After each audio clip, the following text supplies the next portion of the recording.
I'm standing in my dark apartment at 3 p.m. on Saturday afternoon. I flip on the light switch. Surprise!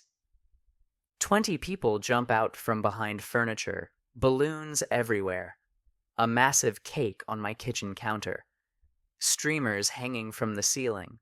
My best friend Sarah is holding a banner that says, "Happy Birthday, Alex." Her excited smile freezes, then transforms into pure horror. Alex, you weren't supposed to be here until 7 p.m. This is the story of how I ruined my own surprise party by being exactly the person my friends should have known I'd be. Hey everyone, welcome back to English Story Academy. I'm Alex, and yes, this really happened last month. My friends spent 2 weeks planning the perfect surprise party. I destroyed it in 30 seconds by showing up 4 hours early. But here's the thing. The real surprise came later, and it taught me something important about communication and assumptions.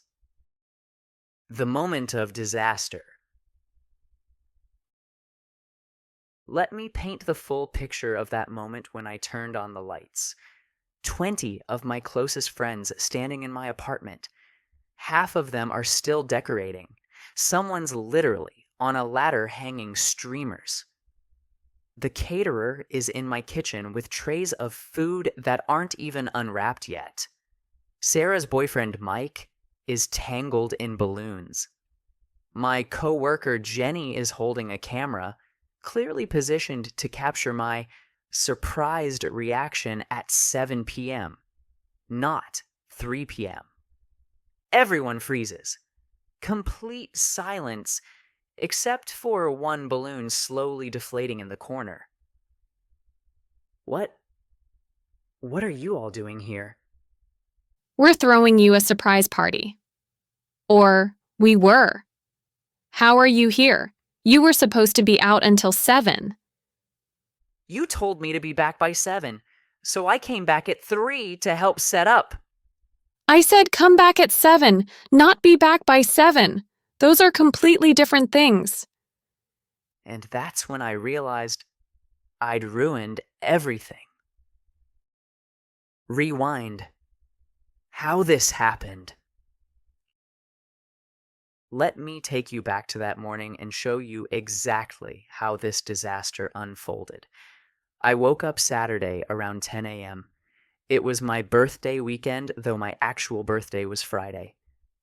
I'd had a quiet dinner with my family the night before, nothing special planned for Saturday. My phone buzzed. Text from Sarah. Hey, don't make any plans for today. Just relax. Maybe go see a movie or something. Weird. Sarah knows I don't really like movies alone. But okay. 11:30 a.m. Another text, this time from Mike. Yo, Alex, you should go to that new coffee shop downtown today. Heard it's amazing. Kill some time there. Kill some time? That's a strange way to phrase it. 12:15 p.m. My sister calls. What are you doing today? Nothing. Everyone keeps telling me to go out, though. Oh, yeah, you should definitely go out. For a while. Like, several hours. Why is everyone being so weird? We're not being weird. Just go enjoy your day. Come home around, 7? There it was again. 7. Everyone kept mentioning 7. I'm not stupid. I started to suspect something. A surprise party? Maybe? My birthday was yesterday, but Sarah loves throwing parties. This had her fingerprints all over it, but here's where my brain made the fatal error. I thought, they want me back by 7.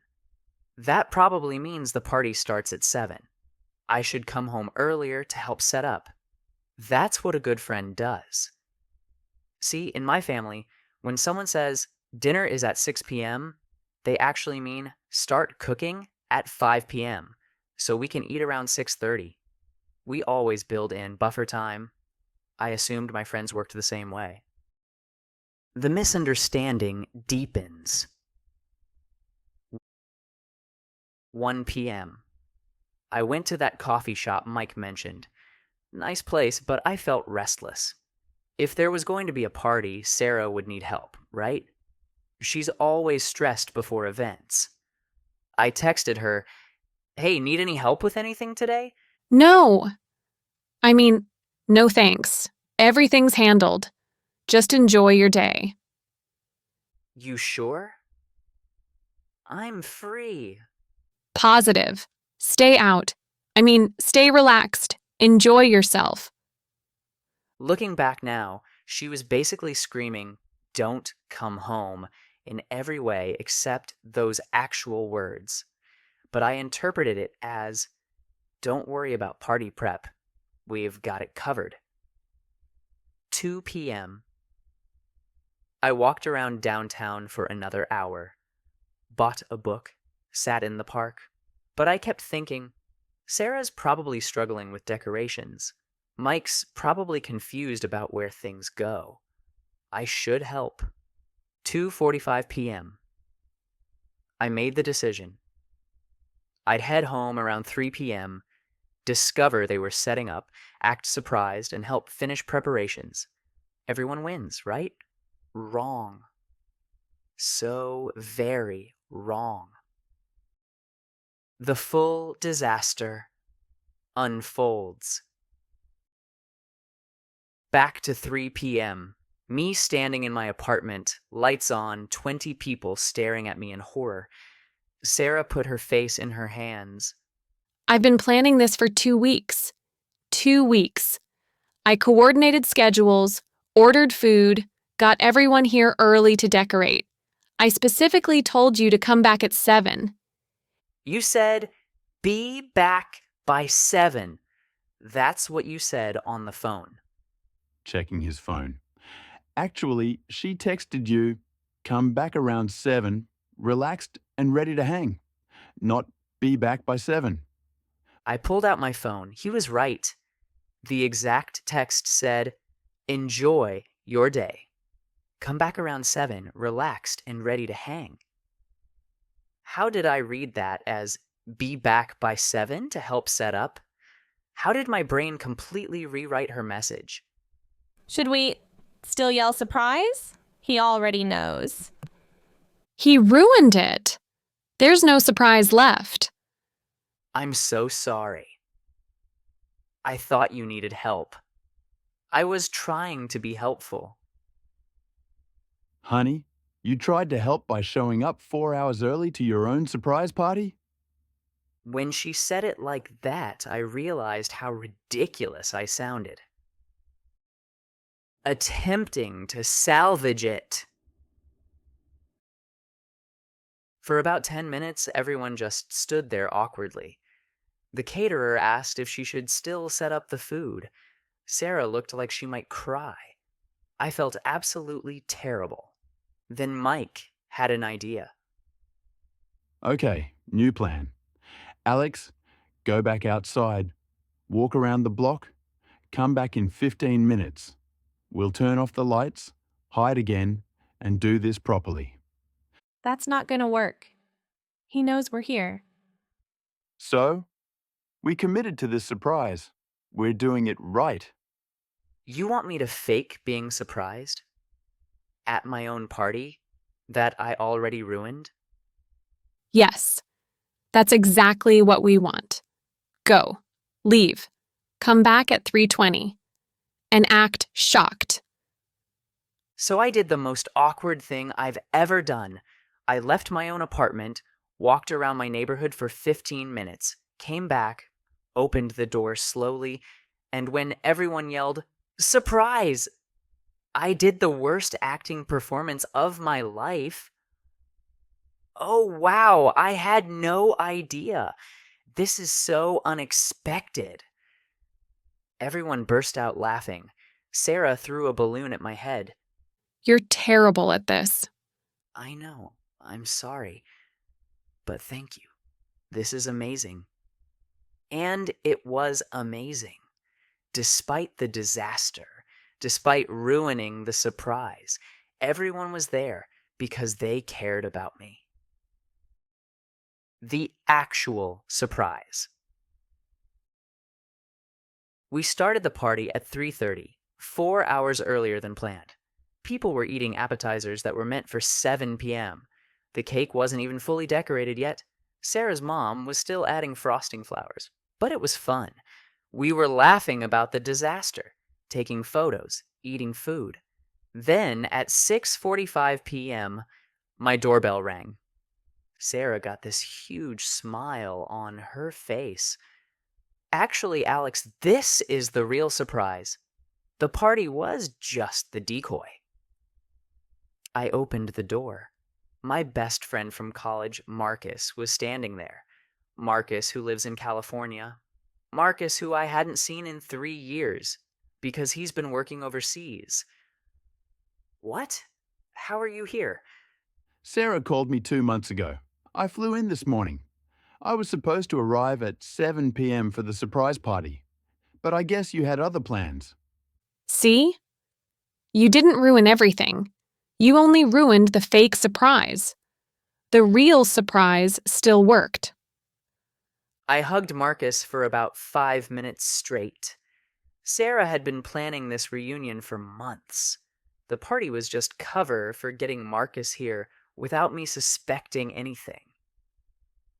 Wait, so all those texts telling me to stay out until 7. Were so you wouldn't be here when Marcus arrived. We needed you gone until 7 p.m. because that's when his flight landed and he could get here. But someone decided to come home early to help. I feel like an idiot. You should. But hey, I got here and you're still surprised, so mission accomplished. The vocabulary. Lesson. This disaster taught me so much about English phrases that seem similar but mean completely different things. Let me share what I learned. Time expressions. Critical differences. Be back by 7 p.m. Don't arrive later than 7 p.m. Deadline. Come back at 7 p.m. Arrive at exactly 7 p.m. Specific time. Come back around 7 p.m. Arrive near 7 p.m. Give or take 15 minutes. Don't come back until 7 p.m. Stay away before 7 p.m. What Sarah meant. Be ready by 7 p.m. Preparation should be complete at 7 p.m. Party planning. Vocabulary. Surprise party. Event kept secret from the guest of honor. Guest of honor. Person the party is celebrating. Host. Person organizing or throwing the party. RSVP. Respond to invitation. French. Répondez s'il vous plaît. Caterer. Professional who provides food for events. Party preparation phrases. Set up. Prepare, arrange party space. Decorate. Add decorations to space. Coordinate schedules. Arrange timing with multiple people. Keep it secret. Don't reveal information. Spoil the surprise. Accidentally reveal secret. Giving instructions. What Sarah should have said. Don't come home before 7 p.m. Clear prohibition. Stay out until 7 p.m. Explicit instruction. I need you away from the apartment until 7. Very clear. Whatever you do, don't arrive early. Emphasizes importance. 7 p.m. means 7 p.m., not earlier. Removes all ambiguity. Asking for clarification. What I should have said. Just to confirm, you mean? Verify understanding. Do you want me there at 7 or before 7? Ask specific question. What time should I actually arrive? Direct question. Can you be more specific about timing? Request clarity. I want to make sure I understand correctly. Prevent misunderstanding. Apologizing for mistakes. I completely misunderstood. Own the confusion. That's my fault for not asking.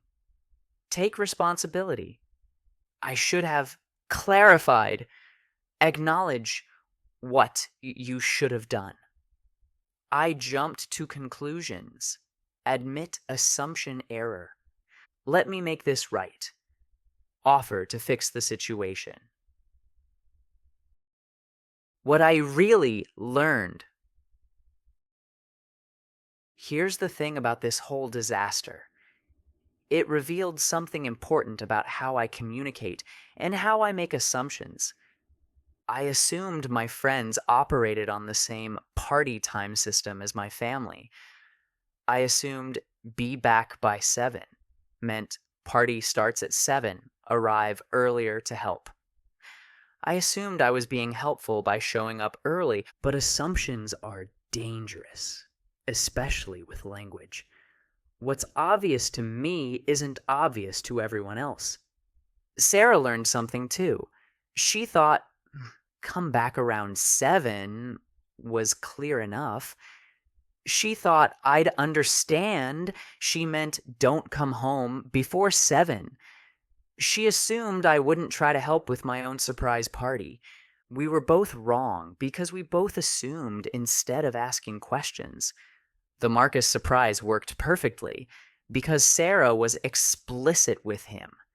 She sent him the exact address, exact time, exact instructions. She didn't assume he'd figure it out. She told him clearly. That's what we should do with important communication. Be explicit, not implicit.